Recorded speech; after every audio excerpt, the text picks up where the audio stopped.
So hello guys, my name is Vikas Paul and my today topic and presentation on criminology on Hangman Graveyard Down Jail Toronto. So hopefully you would like my narration and overall thinking on this presentation. This presentation is all about George Bennett and George Brown. So let's start. Let's start about talk about John Down Toronto Jail. Down Toronto Jail in Toronto, Ontario, Canada, located in the east of the Don River.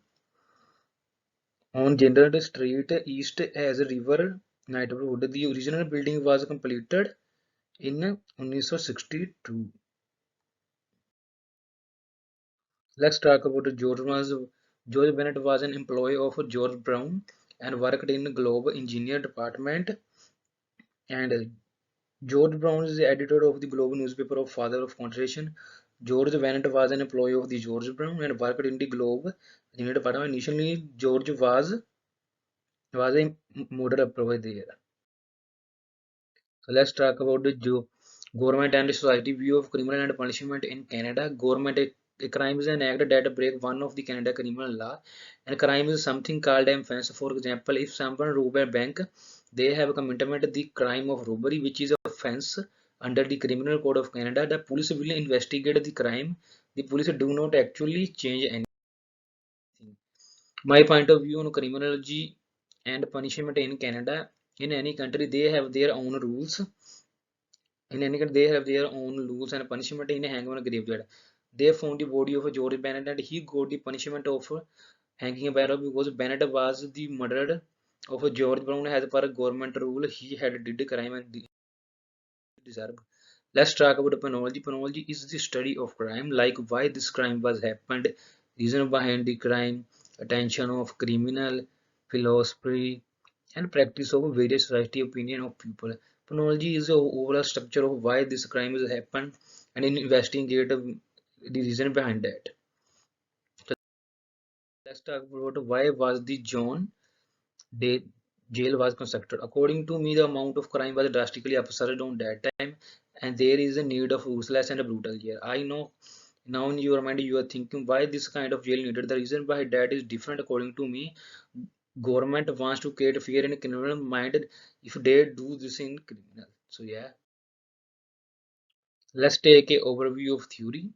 Classical soul theory, free will theory, determinants theory, utilitarianism theory, and just desert theory. These theory I am going to mention in following.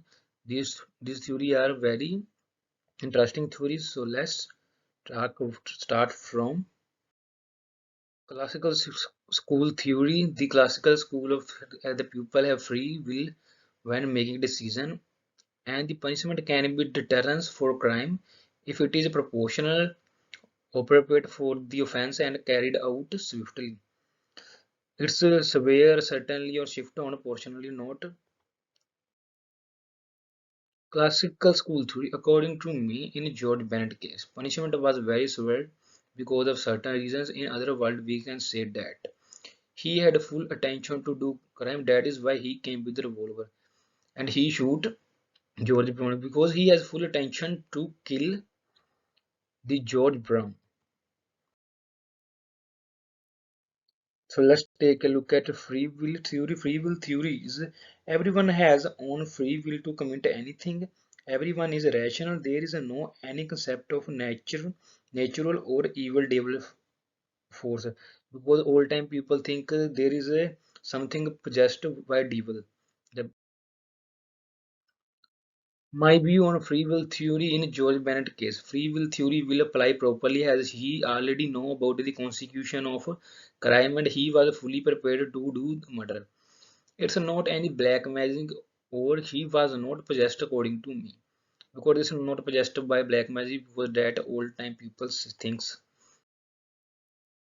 Let's take a look at deterrence theory.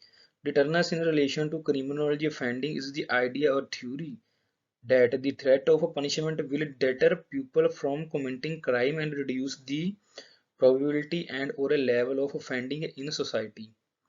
So now let's take a look at my point of view in a George Bennett case. George was hanged by a rope to give the lesson to people who do crime, and public knowledge certain offences will be punished has a generalized deterrence effect which prevent others from committing crime. So I think the deterrence theory properly apply on in a George Bennett case.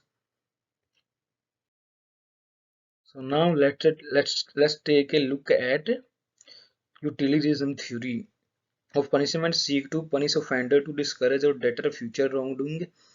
The relativism theory seeks to punish offender because they deserve to be punished. Under the utilitarianism philosophy, laws should be used to maximize the happiness of society. According to my view, what I think is hanging is also a part of utilitarianism, has it a lesson for the other criminal to discourage the future criminal. That's why I think Don Jail is also good a reference of utilitarianism. Format and structure make fear in a pupil mind. So that's utilitarian theory is also related. Now let's take a look at the just desert. Is the theory which is designed to promote equality and fairness of sentencing for the imposing of a sentence. The principle behind just desert is that the punishment should be fit the crime when such an instance occurs.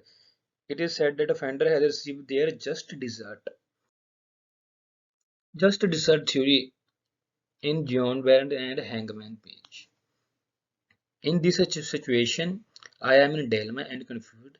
From one side, it's look like George got punishment that he deserved, but on other hand, I think he shoot at the leg, and he was also frustrated on that time. So yeah,